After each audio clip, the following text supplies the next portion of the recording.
Okay, Assalamu alaikum.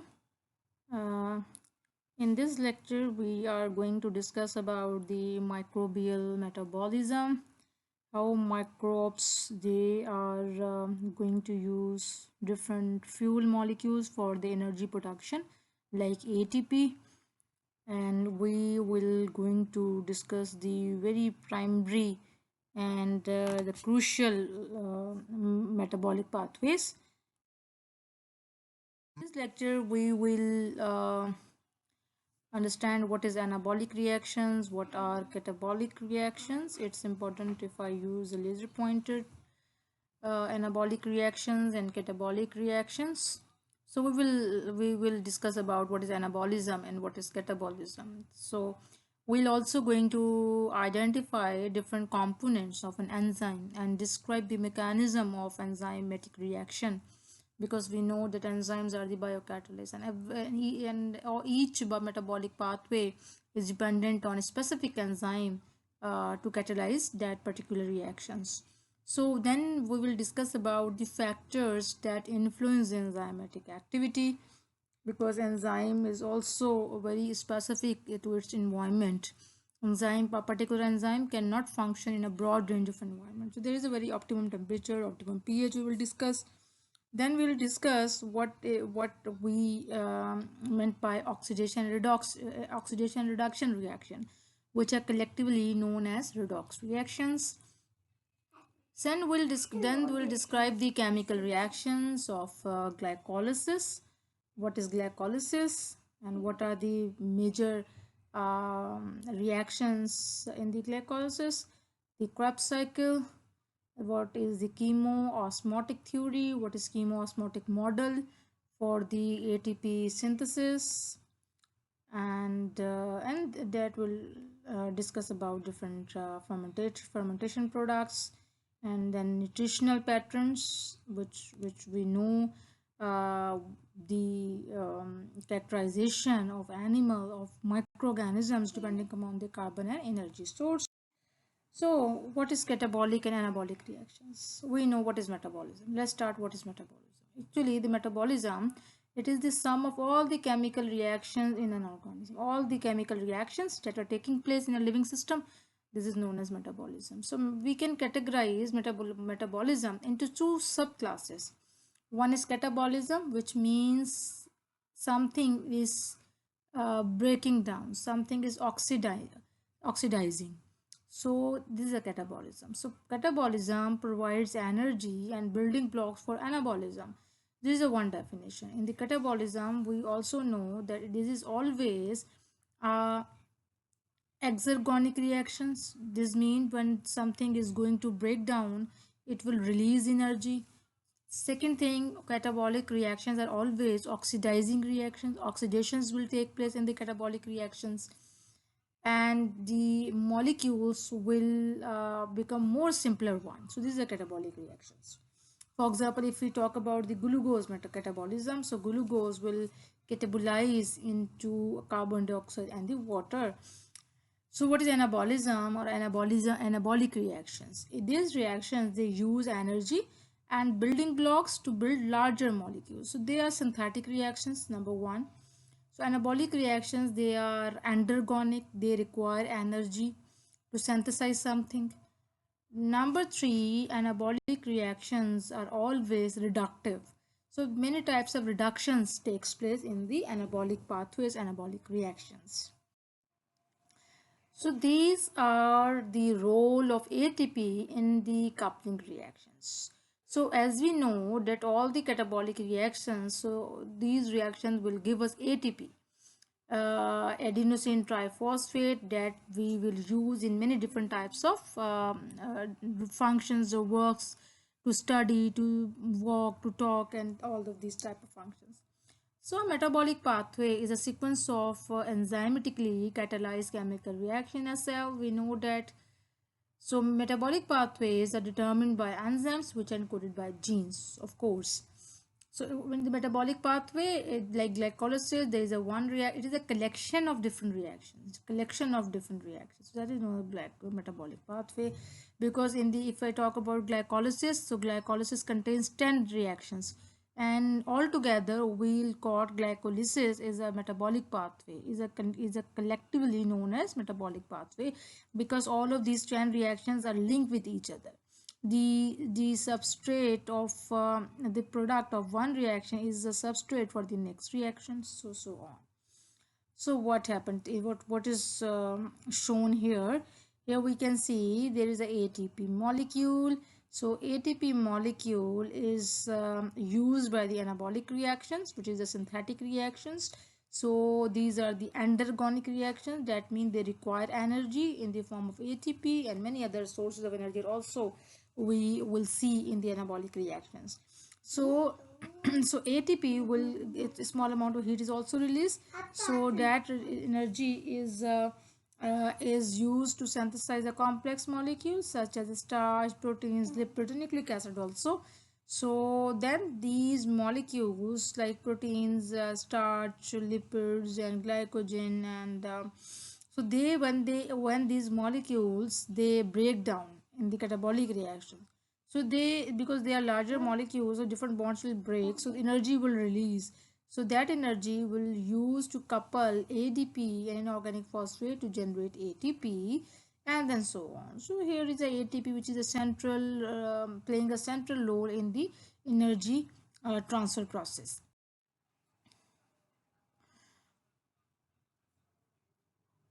What is collision theory?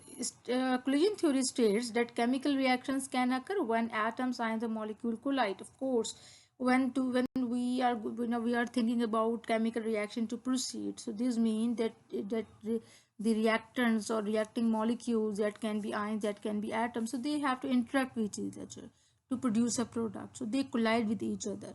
So there is a collision theory. So what is activation energy? Activation energy is needed to disrupt electronic configuration. So what is electronic configuration? Activation energy is something which is used to stabilize the transition state. That energy is a barrier in between the substrate and the product. If this barrier is short, so all the substrate will easily pass through that barrier to become a product. But if this energy is so high, so not very less amount of substrate will go through that peak point, and they will convert to the product. So activation energy is very important in each reaction. So this energy is actually the barrier that not all the substrates they become a product. So this is energy to disturb, because the substrate and product they will different from each other. So there will be some changes takes place in the substrate molecule that become the product. So that changes are known as electronic configuration. That is the bonding and the building of the new bonds, breaking of the old bonds and building of the new bonds. That is known as electronic configurations. So what is reaction rate? Reaction rate is the frequency of collision with enough energy to bring about a reaction. So that is a reaction. How speedy is reaction? With what rate you are getting products? So it is the speed of synthesizing a product or the generation of the product. So that is the reaction rate. Reaction rate can be increased by enzymes or by increasing temperature or pressures. Of course, we can increase the rate of the reaction by putting a catalyst like enzymes or any catalyst in the, as we talk about in the organic molecules. So here we'll use it. So as we know that in the human body or in the living system, we cannot increase temperature, we cannot play with the temperature, so we cannot also play with the pressure. So there are enzymes that speed up the reaction by different mechanisms. So see, there's a reaction coordinate diagram. Here is the reaction is going to progress. The reaction is progressing in this site, and there is an energy which is changing during the course of the reaction. So there is an energy of the reactants. Here we have energy of reactants, and this is the activation energy. So this is the energy which is a difference in the energy of the substrate and the electronic configuration or transition state. We can also say this peak as a transition state. So this is a barrier, this is a peak in which a transition state is developed. This means that new bonds are going to synthesize and all old bonds are going to break. So if this transition state is stabilized by certain mechanisms, so this will definitely will go to the products. So if secondly, if we decrease the dat hill, the height of dat hill, we would decrease somewhat that hill or that activation energy. So this means that more reactants will become a product, so they will easily cross that barrier. So there is a this is the red diagram is the enzyme catalyzed reactions with a lower activation energy, and this is a higher activation energy with non-enzyme catalyzed reactions. So enzyme lowers the activation energy by different mechanisms by stabilize this transition state. The one of the major mechanism, enzyme is stabilize this transition state, holds that transition state, and they will successfully become a product. So here example is given. There is a sucrose molecule which is a normal table sugar, and here we can see the enzyme sucrase, and this is a sucrose. So both enzyme and substrate, the first reaction enzyme and substrate is formed. So here when we can see after hydrolysis there is a product which is a glucose and fructose. So this is something which is very important during the transition state. So the key point is this: the enzymes always they lower the activation energy and they speed up the reaction. So that is a very important point. So here we can see the enzymes, they are biological catalysts. So they are speeding up the reaction. What is catalyst? The molecules, the substances that increase the rate of the reaction are known as catalysts. So they are biological catalysts. They are very specific. They're not random. They're very specific, and they're also not used up in the chemical reaction. Enzyme components, as we'll see, there is a apoenzyme, there is a cofactors, what are holoenzymes. So what are apoenzyme? Apoenzyme is only the protein part of the enzyme. It is non-functional, only the protein part. What is coenzyme? Coenzyme is something which is an organic molecule, but it is not a protein in nature, but it is an organic molecule. So what is cofactors? Cofactors are inorganic molecules like metals, magnesium, zinc, nickel. So all of these are cofactors. So if apoenzyme combines with cofactor or apoenzyme combines with coenzyme, so it is a functional enzyme now. So this type of combination is known as holoenzyme. Holoenzyme. The coenzyme plus the apoenzyme protein part. So this is known as holoenzyme. So the naming of enzyme, so which is another domain, the naming of enzyme like lactate dehydrogenase, cytochrome oxidase, ligase. AS is very important. So every enzyme has ASE, like transferase, ASE. So this is the naming an enzyme. This is a more specific enzyme, but some enzymes are also known by their trivial name, like pepsin, like trypsin. So they are common names. But very important thing is this: due to ambiguities in the naming of the enzyme, so there is enzyme commission. Enzyme commission, enzyme commission. What they did, they provide each enzyme a specific enzyme commission number, which is a four digit number, and each enzyme is systematic name, has systematic name, and all the enzymes, all the known enzymes, they are classified depending upon their function they catalyze, like oxidoreductase enzyme which catalyze redox reactions, transferase which catalyze transfer reactions. So there are 6 classes, but we are not going to that classification of the enzymes in this lecture. So here again we have a mechanism of action. So here we can see there's an enzyme molecule has an active site where it binds to substrate molecule. Every enzyme, because the whole molecule is a protein, there is a small pocket, a small cleft in the enzyme which is very specific for a substrate molecule. So every enzyme, each enzyme has its own specific substrate. So if this is a sucrase enzyme, so this will only bind with the sucrose, not with glucose. So if there is a glucokinase, so that will only bind with glucose. So there is a sucrose. So there is the first step in every enzyme catalyzed reaction, which is enzyme and substrate complex here. So here we can see the enzyme is catalyzed into glucose and into fructose. So there is enzyme and product complex, and then the product is released. Glucose and fructose enzyme is recycled. So enzyme is not used up in the reaction. So enzyme is not used up in the reactions. So enzyme molecule remains unchanged and is recycled. So what are these? These are the factors that influence the enzyme activity. As I told you earlier, that enzymes can be denatured by temperature and the pH. Of course, every enzyme, each enzyme has its optimum temperature where it functions, where its activity is maximum. For example, if I talk about one enzyme which is a human body's enzyme, so they have a temperature 7 with the normal temperature. So these enzymes will not function at 60 degrees centigrade. So their hydrogen bonds will break down. Hydrogen 3D structure will rupture. So if 3D structure is not intact, not if enzymes which are protein in nature, if they are not in their native conformation, so they will be non-functional also.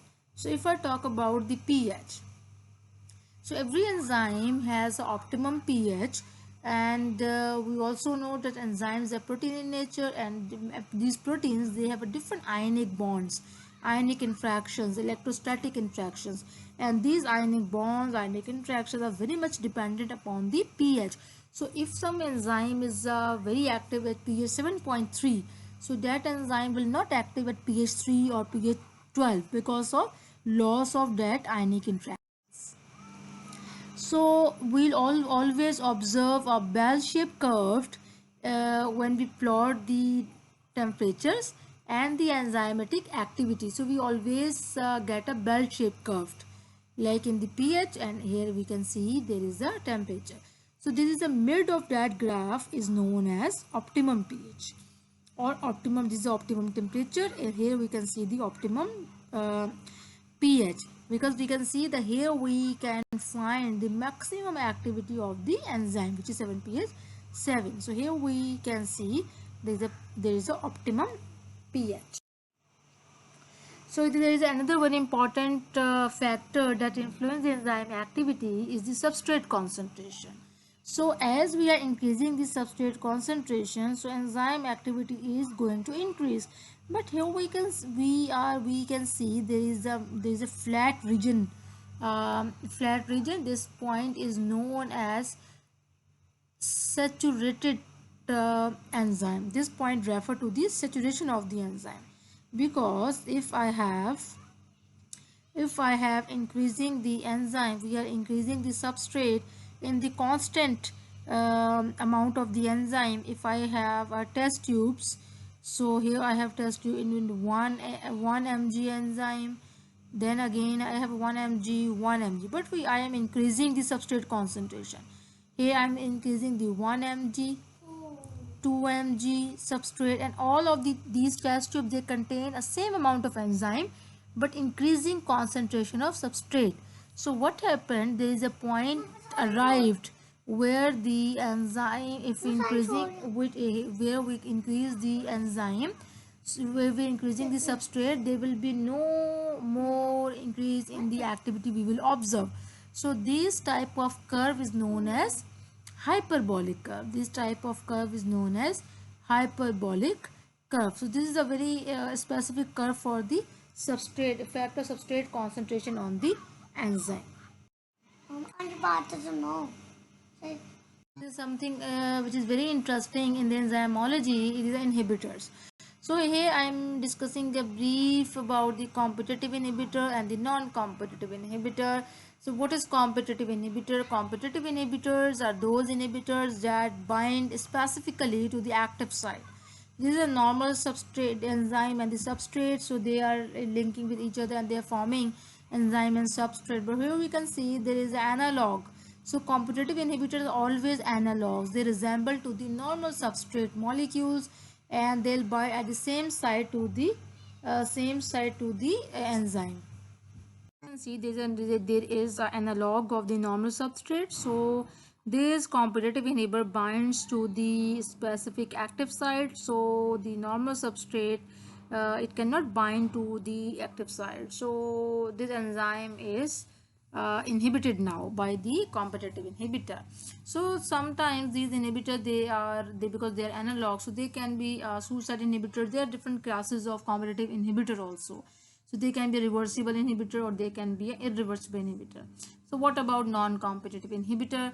In non-competitive inhibitors, they are also known as allosteric inhibitors also. So here there is a no competition with the substrate. So this type of inhibitor, they bind to some other side than active side. So they are bind some other side. So active site is free, but binding of this inhibitor to this enzyme, this will result in the conformational change. So when there is a conformational change, so enzyme, so see this substrate cannot bind to this active site and enzyme will get inactive. So these are some basic introduction to the inhibition, but there are many other types also. So what is feedback inhibition? So this is also known as end product inhibition. So this is very important in metabolic pathways when discuss about the metabolism. So feedback inhibition is always very important. So what is feedback inhibition? Then there is a metabolic pathway and this is the end product of this metabolic pathway. So this is the end product when there is amount is reached to sufficient level. So this end product will go to inhibit or to inactive the first enzyme of this reaction, the first enzyme of this pathway. So this end product is going to inactivate or this product is going to inhibit the first enzyme of this metabolic pathway. So this type of inhibition is known as feedback inhibition or allosteric inhibition also. So here, what is energy production in the means by the oxidation reduction? Because every energy production, when we discuss about the energy production, so we have to understand the oxidation and the reduction reactions. We have to understand the basic concepts and basic definitions. So then we're going to start a clear metabolic reactions. So what is oxidation? Oxidation is something which related to the removal of electron, the gain of oxygen, or the removal of protons. So here we are just discussing the removal of electrons. So what is the reduction? Reduction is actually the gain of electron. It is also the gain of electron. It is also the loss of oxygen. It is also the gain of protons. This is a reduction. And their oxidation and the reduction reactions, they are always coupled. So because of that coupling, they are commonly known as redox reactions. Redox reactions. So here we can see there is a molecule A. This is a molecule A which is in a reduced form. So this molecule is going to donate its electron to the nearby oxidized molecule. So now this oxidized molecule become a reduced, here we can see, and this reduced molecule become oxidized now. So reduction and oxidation is always coupled with each other. So they are all the energy production reactions, they are actually the examples of these redox reactions that we will discuss in slides. So in the biological systems, the electrons are often associated with the hydrogen atoms, of course. So biological oxidations are often dehydrogenation. So when dehydrogenation takes place, a loss of electron will also take place. So this is a, for example, organic molecules such as a glucose molecule. So this is the coenzyme which is oxidized in nature. Here we can see NAD plus, which is oxidized electron carrier, and this is the organic molecule. So when this organic molecule loses protons, loses electrons, so nearby oxidized coenzyme will receive that electrons and they become reduced, and here these organic molecules become oxidized.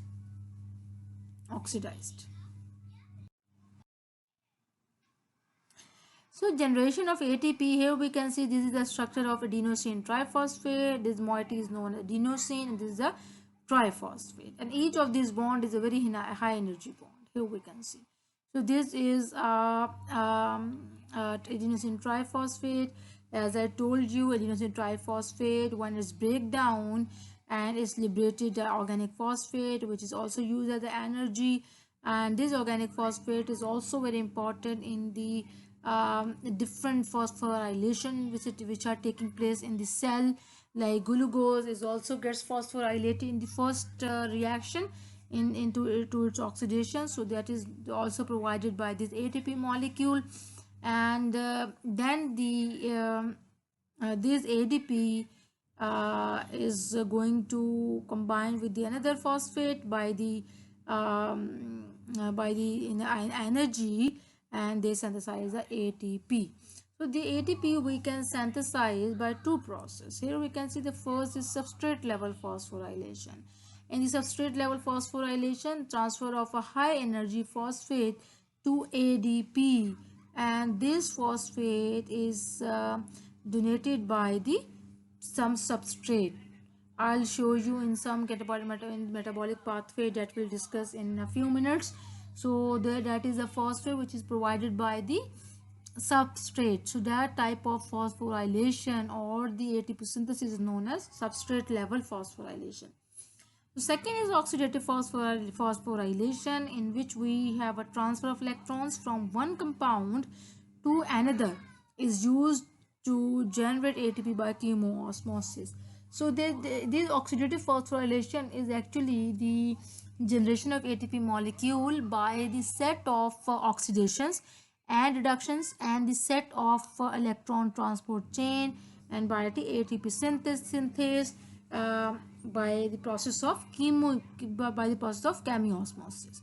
So how this oxidative phosphorylation run and how this ATP synthesized in the oxidative phosphorylation process, that we will see in the electron transport.